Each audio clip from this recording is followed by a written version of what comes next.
Ant and the Grasshopper.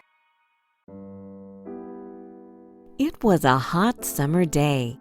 A grasshopper was lying in the shade relaxing from the heat of the sun when an ant passed by. The ant was dragging a huge seed in order to store it for the winter. Just looking at the ant made the grasshopper feel tired. "Ant, why do you work all day long? Why don't you sit for a while and sing a song with me?" he asked, and he took out his violin.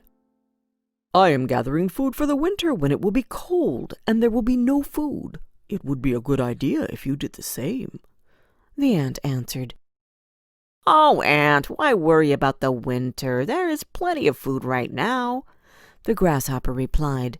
The ant walked away with his load, leaving the grasshopper playing his violin and singing. Winter came, and just as the ant had warned, Grasshopper had no food stored. So he went to the ant.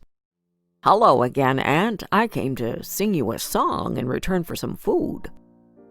"All summer long I was working hard while you were singing and laughing at me. As a result, I have a full tummy now, and you are hungry."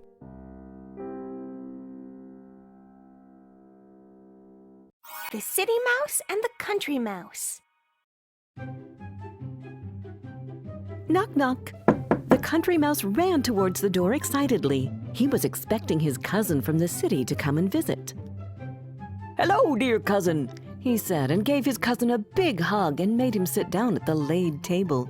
"I'm so glad to see you. Come on in, let's have dinner and you will tell me how life is treating you."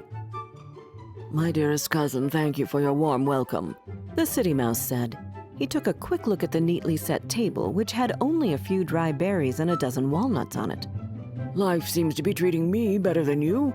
Come visit me, and I will show you such an abundant feast that you will never want to come back to the country again." And so, the next week, the country mouse visited his cousin in the city. His cousin met him by a huge store of food, including fresh grapes, granola, bagels, nuts. The country mouse was astounded. "Let's have a real dinner now, dear cousin," the city mouse said, and was just about to tuck in when a cat attacked the dinner table. The two mice had to wait for the cat to take what he wanted and leave before they could go back. "Phew, this was close. Things like this shouldn't bother you too much. It's part of city life," said the host apologetically. They tried again. This time, they couldn't even touch their food because a dog ran towards them, and the two cousins had to run for their lives again. "Dear cousin, thank you for your hospitality. The table was indeed abundant, but we can never sit and dine properly. I'd rather go back to the country where I can enjoy my dinner in peace,"